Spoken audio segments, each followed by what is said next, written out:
Estamos con la doctora Angélica Rivero Rosas. A nombre de la revista Redes, le doy las gracias por haber aceptado esta entrevista.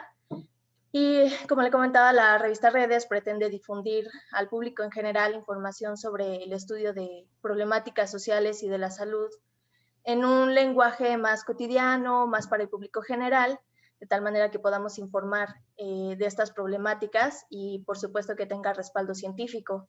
Para este número, pues hemos decidido invitarla a usted, ya que nos ha parecido sumamente interesante el trabajo que presentó en el primer foro de psicología clínica, que me parece que se llama Hacia la comprensión de las necesidades psicológicas en la pandemia. Y bueno, quisiera realizarle preguntas para compartir con nuestros lectores. Muchas gracias, Adelante. doctora. Primero, ¿podría compartirnos sobre su experiencia profesional en el estudio de psicología y fenómenos de la salud? Claro que sí. Bueno, yo me formé en el área de salud, especialmente trabajando problemas relacionados con el ámbito hospitalario, el estrés y diagnósticos como la hipertensión de bata blanca o hipertensión reactiva.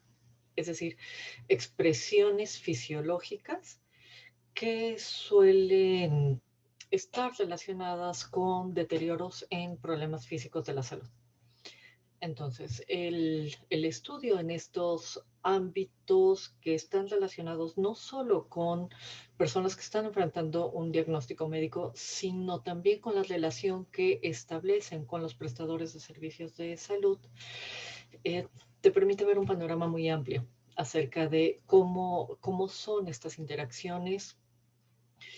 No son solo de la persona con su enfermedad y su entorno, sino que tienen que ver con aspectos más amplios relacionados con sus experiencias, relacionados con las expectativas que tienen al respecto de un servicio o un cuidado que pueden tener, y también con aspectos más amplios de su funcionamiento, como el laboral o el familiar. Entonces, al respecto de la salud tenemos una interrelación en la que, aunque en ocasiones queremos separar los ámbitos muy específicos y muy apropiados a solo un aspecto de su realidad, lo que topamos es que los diferentes ámbitos de su realidad están incidiendo en estos problemas que llamamos de salud mental y que inciden y que también es física. Claro, claro. Gracias, doctora. Y con base en esto que nos comenta de cómo influye el ambiente y otros factores en la salud física y psicológica de las personas que usted recibe o con las que interviene o con quienes investiga, ¿qué necesidades de salud psicológica han surgido en la sociedad mexicana a partir de esta pandemia? Bueno, es justo por la condición de pandemia, tenemos cambios en el continuo de salud a enfermedad. Se han requerido de manera prácticamente inmediata, para muchas personas, literalmente de un día para otro, ajustes muy importantes acerca de su comportamiento. Desarrollar nuevas rutinas y hábitos, el uso de medidas de protección que, que pueden resultar muy incómodas, como el uso de cubrebocas u otras medidas preventivas como el lavado continuo de manos, el mantenimiento del espacio laboral y del hogar en condiciones con exigencias mucho más demandantes, con una dimensión de riesgo muy importante acerca de la posibilidad de falla o de descuido en ellas, eh, que nos llevan a modificaciones que impactan aspectos muy cotidianos del funcionamiento, cómo son nuestros ciclos de sueño y vigilia, cómo convivimos con los más cercanos y con otras personas a nuestro alrededor, qué esperamos de ellos y también de nosotros. Y debido al poco espacio para el desarrollo de estos hábitos, esto generó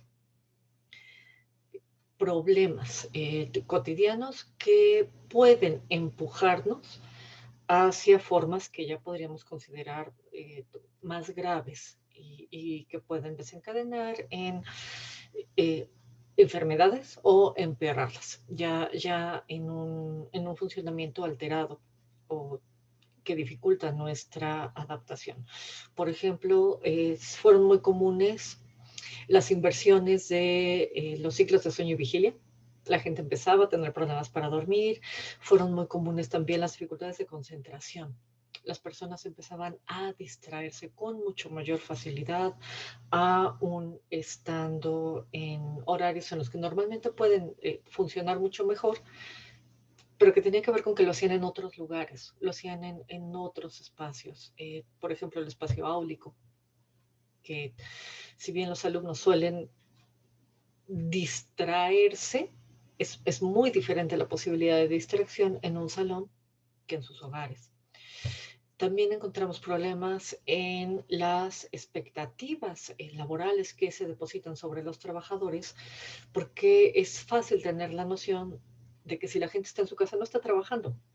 Y entonces se recrudecieron algunos elementos de control y de exigencia sobre los resultados que también tuvieron una afectación en el manejo del tiempo libre y del descanso. Entonces, esto fue amplio de una manera, yo creo que nunca antes vista, al menos para quienes estamos vivos el día de hoy. ¿Y qué tanto se convirtieron en problemas de salud mental o de adaptación? Depende de manera muy importante de las capacidades con las que se contaban antes de entrar a este periodo.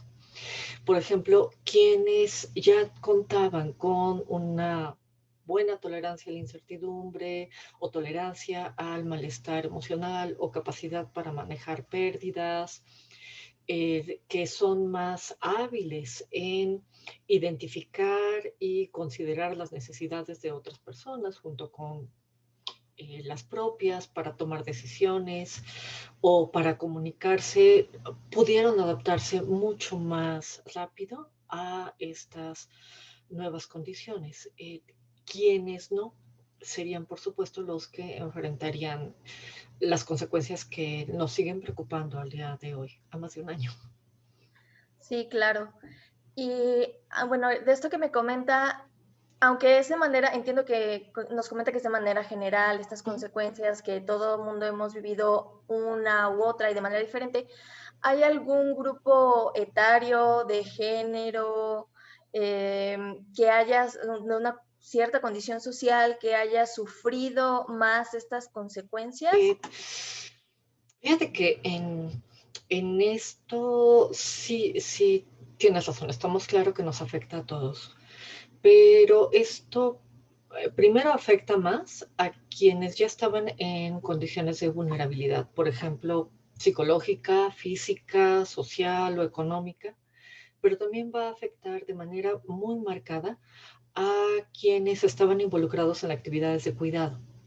Entonces, esto particularmente afecta al personal de salud, quienes están en un ámbito hospitalario y se carga también un poco más en las mujeres porque son quienes tradicionalmente toman roles de cuidado y las exigencias del cuidado y de mantener el cuidado y hasta de preservar la salud son mucho mayores.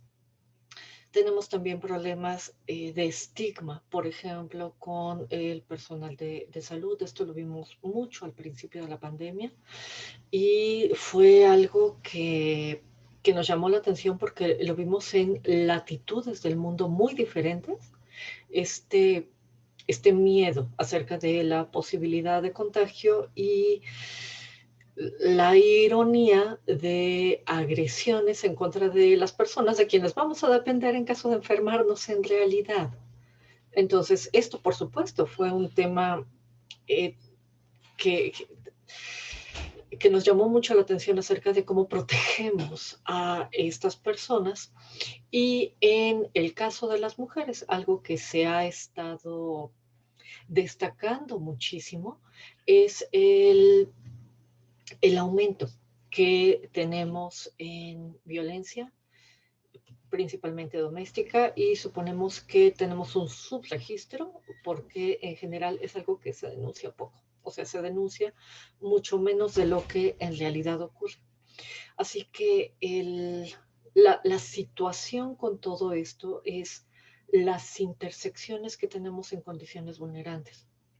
Por ejemplo, familias donde ya había necesidades importantes porque eran familias con problemas de convivencia desde antes de empezar este problema, familias donde alguno de los miembros tiene un diagnóstico o necesidades especiales que se ven mucho más limitadas en las posibilidades de atención, la presencia de hijos pequeños que también vieron cambiadas radicalmente su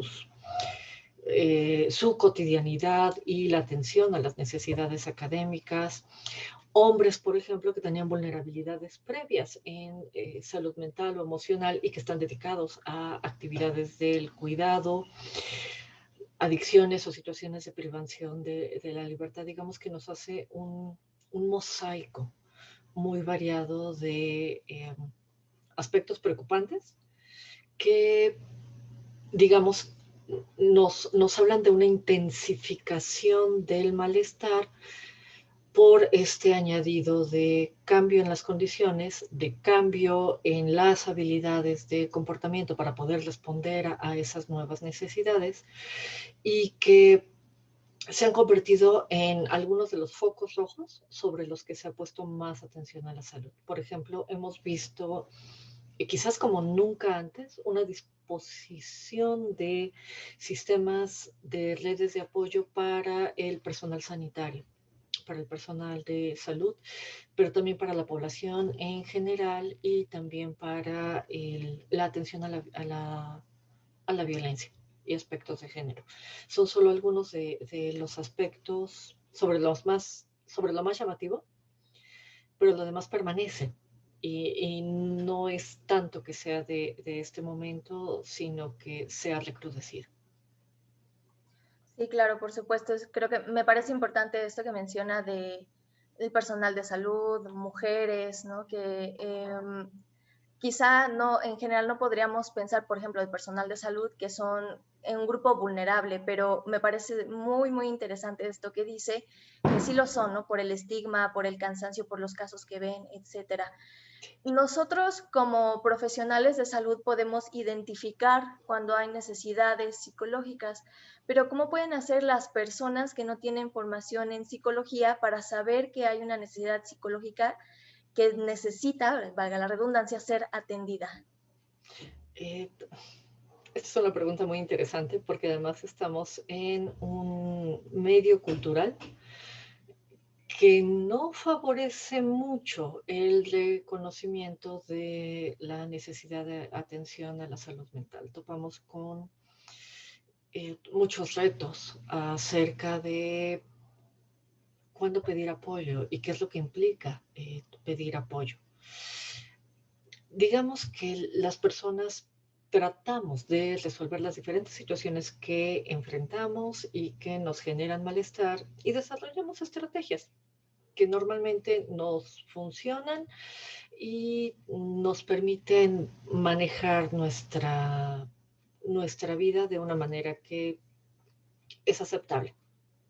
Sin embargo, hay una dificultad particular con esto que puede hacer menos visible para alguien la necesidad de ayuda.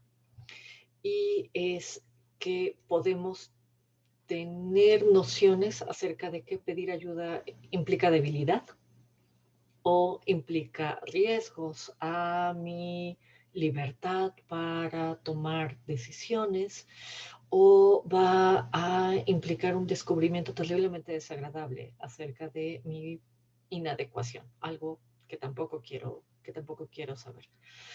Entonces, este tipo de limitantes se ven muy beneficiadas justamente del trabajo que hacen ustedes acerca de difundir cómo esto es algo que se puede manejar y que es importante saber pedir ayuda. Si bien estas formas de resolver nuestros propios problemas suelen servirnos para la mayoría de las situaciones. Algo que podemos notar es que lo que nos había servido para cierto tipo de situaciones, ahora ya no está sirviendo.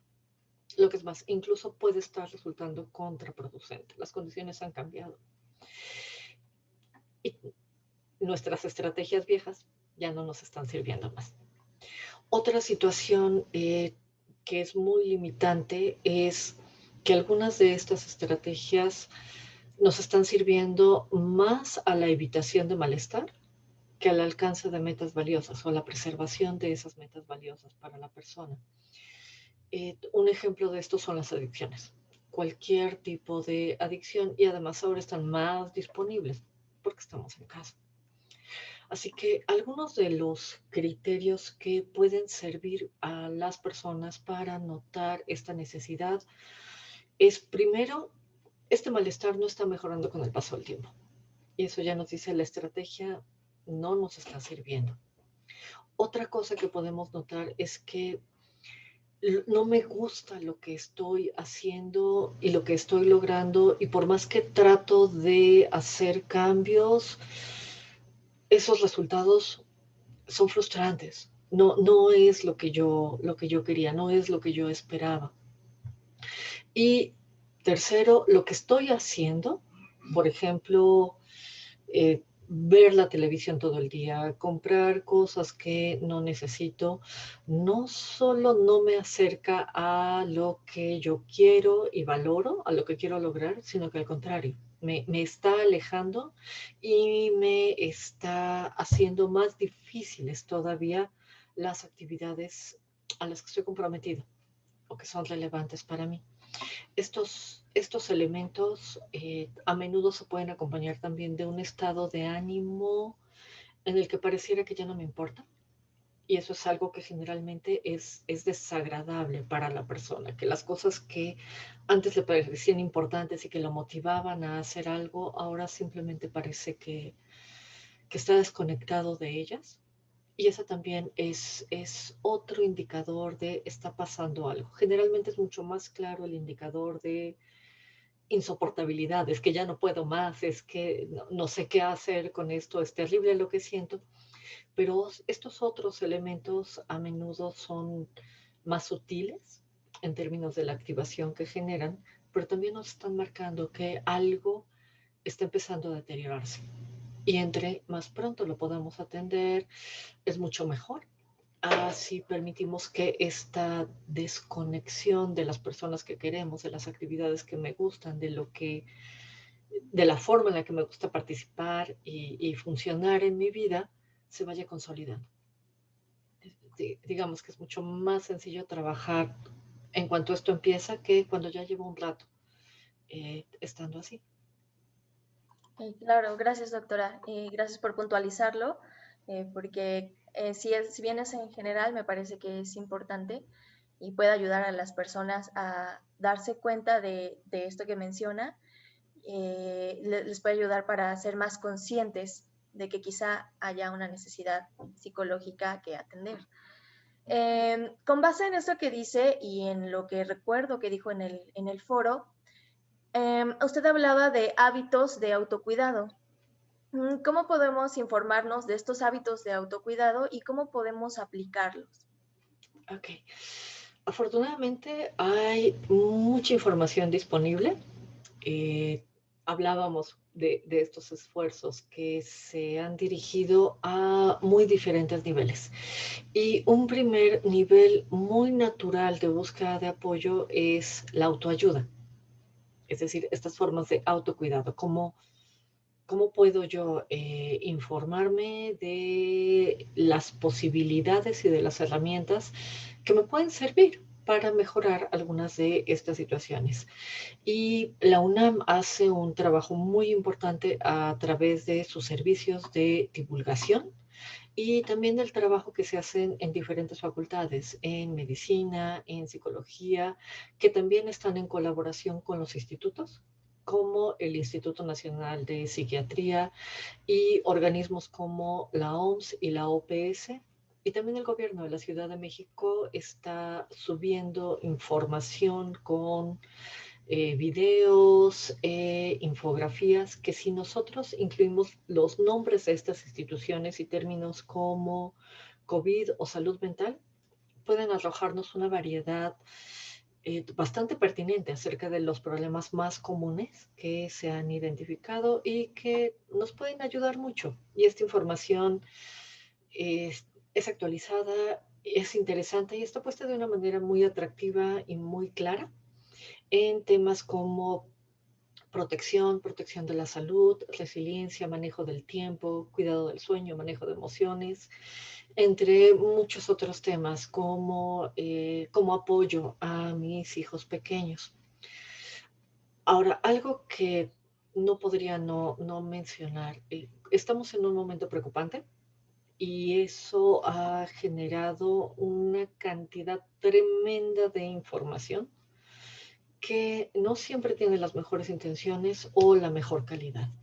Y entonces es importante que contemos con estrategias para poder separar la información útil de la información que tiene que ver más con mitos o con aspectos que incluso pueden hacernos daño, que también están ahí en las redes, en Internet. Así que algunas estrategias que nos pueden ayudar es verificar la fuente, que provenga de una organización dedicada a estos asuntos o bien de personas formadas y dedicadas al estudio y la atención de sus temas. Y que estén formadas de manera tal que podamos identificarlos rápidamente, porque es sencillo hablar a partir de la experiencia personal y generalmente se hace con una buena intención, pero en ausencia de esta fundamentación teórica, metodológica, que permita reconocer qué es lo que es más confiable, lo que es más creíble, muchas cosas pueden aparecer creíbles y confusas y generarnos una situación de mucho malestar y de confusión porque vamos a encontrar información contradictoria, en ocasiones muy contradictoria. Así que eso es algo que nos puede ayudar y también, y en ocasiones no siempre tenemos la formación o las herramientas para poder reconocerlos.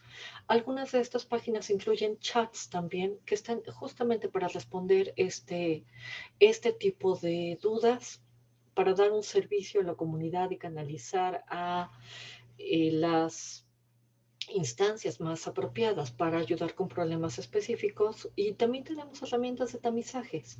Por ejemplo, está la página de Mi Salud también es mental, que nos ayuda a identificar qué necesidades son las más relevantes y a dónde se pueden dirigir las personas. Y eso ayuda mucho a contar con una variedad de herramientas, porque las necesidades también son muy cambiantes aún para la misma persona en diferentes momentos.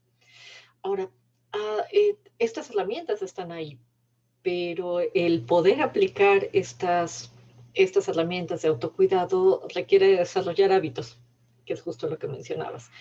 Y esto al desarrollar un hábito es difícil, es especialmente un hábito con el que estamos iniciando suele costar mucho trabajo, especialmente los hábitos saludables. Es algo que ya enfrentábamos en los escenarios de salud. Pero hay varias formas en las que nos podemos apoyar para esto. Una primera es compartir el hábito, de manera que el hábito esté al mismo tiempo motivado por nuestra intención de querer pasar un tiempo con alguien que nos agrada y con quien disfrutamos estar. Entonces, esta motivación compartida ayuda a que el hábito pueda establecerse y podemos compartirlo además ahora a distancia. En eso nos ayudan mucho las nuevas tecnologías. Otra estrategia es planear condiciones para que el nuevo hábito se establezca antes de otros hábitos ya establecidos. Entonces, por ejemplo, si tenemos hábitos ya muy bien establecidos como nuestra rutina de la mañana al despertar, ese es un buen momento para establecer antes de lo que solemos hacer. Por ejemplo, si queremos mejorar nuestro consumo de fibra, que es un elemento importante en estos días, eh, puedo incluir los alimentos altos en fibra antes de los que suelo. Si yo necesito hacer el hábito de empezar a trabajar en actividades que suelo procrastinar. Por ejemplo, para los alumnos algunas tareas o las tesis, que suele ser un aspecto algo temible.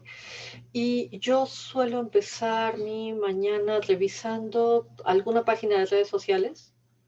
Ok, voy a dedicar un tiempo y una meta que sea razonable para mí antes de poder dedicar un tiempo a esto.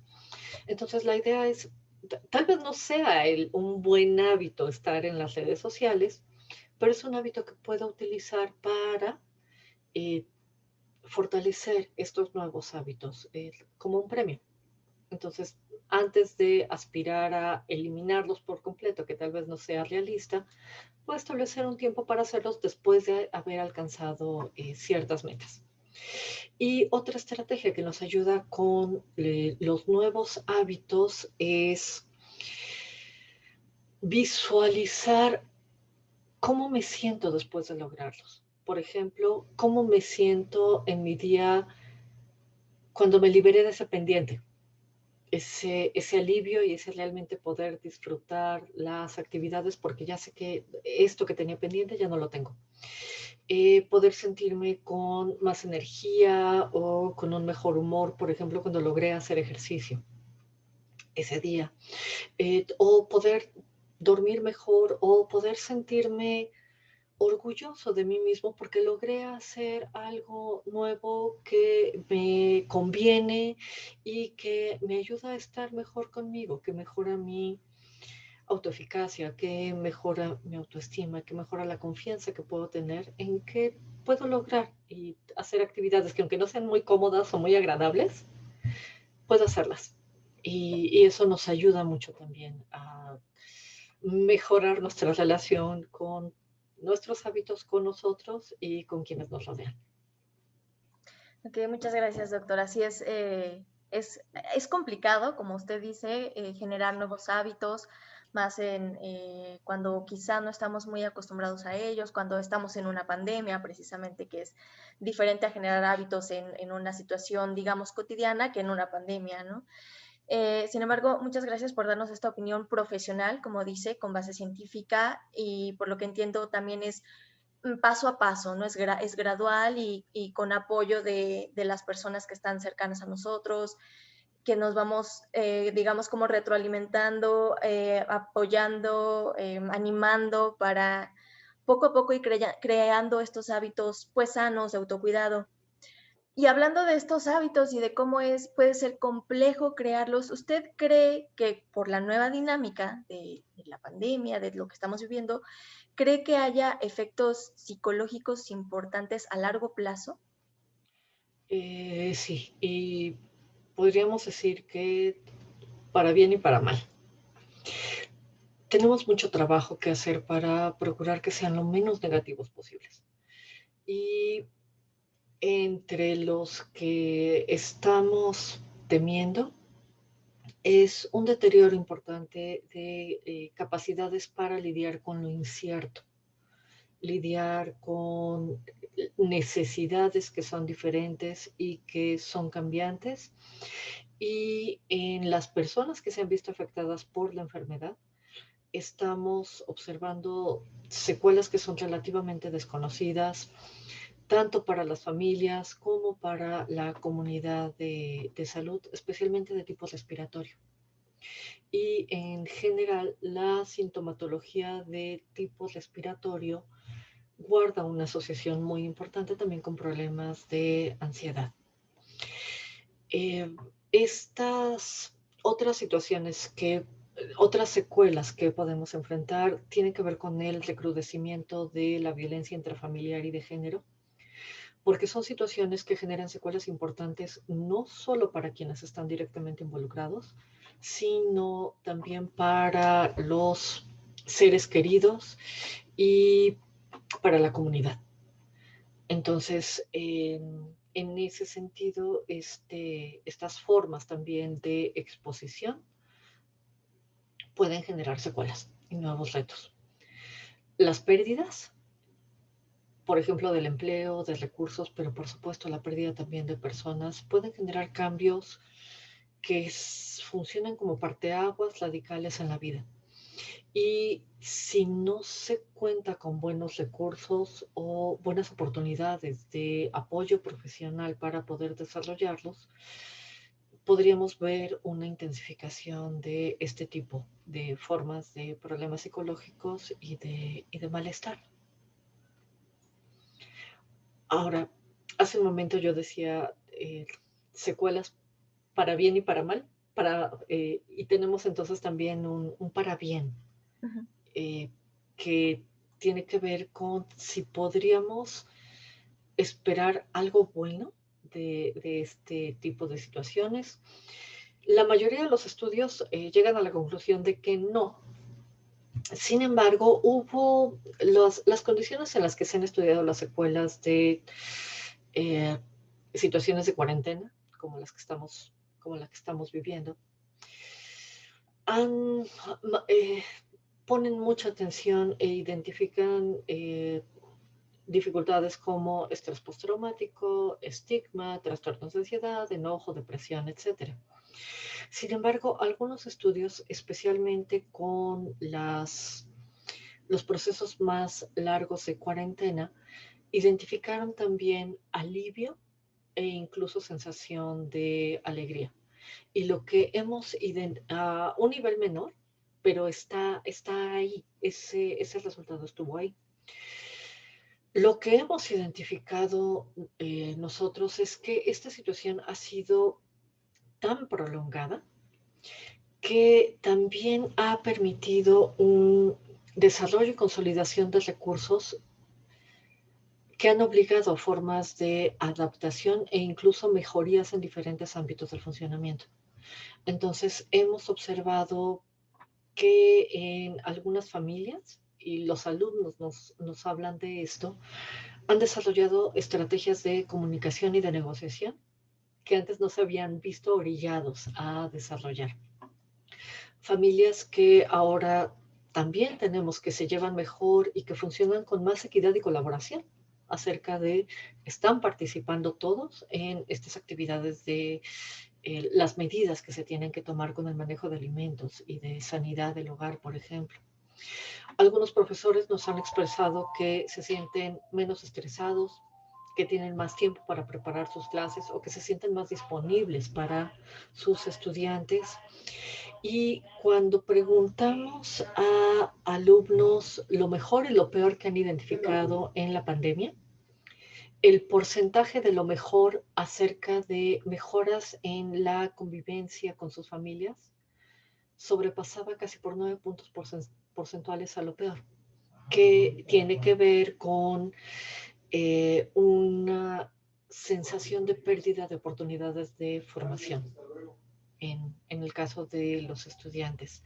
También tenemos personas que nos dicen que finalmente están teniendo un buen cuidado de su alimentación, que a menudo se veía muy descuidado, que se sienten más seguros y que están haciendo un ahorro importante de no tener que estarse trasladando largas distancias por periodos largos y estresantes, sobre todo en la Ciudad de México, que retomaron sus hobbies o que desarrollaron nuevos hobbies o que por fin están logrando mantenerse haciendo ejercicio. Entonces, yo diría que estos aspectos también son relevantes y nos ayudan a visualizar un futuro que tiene también aspectos alentadores, más prácticos sobre nuestras actividades, más sensible y considerado con el medio ambiente y más inteligente también acerca de cómo podemos preservar nuestra productividad y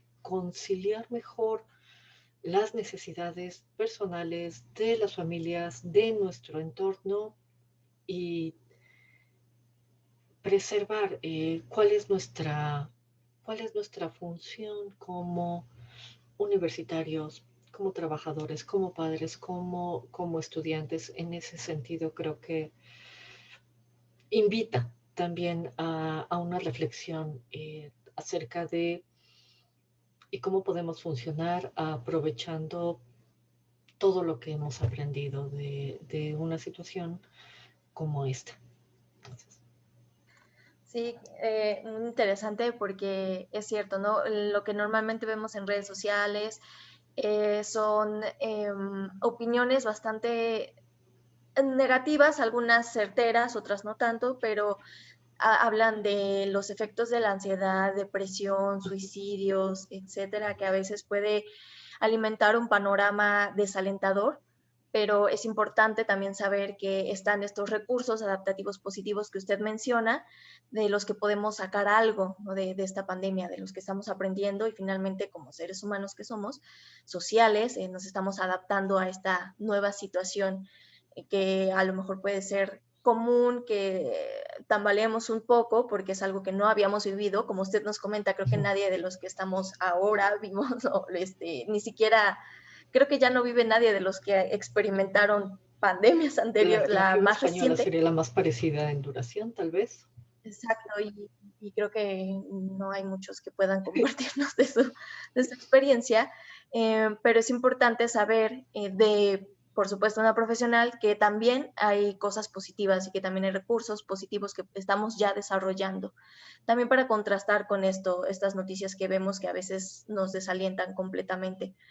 Bueno, doctora, ya para finalizar, ¿hay alguna otra información que nos pueda compartir, principalmente para el público general, que nos estará leyendo, que nos estará escuchando, que crea que es importante que ellos sepan?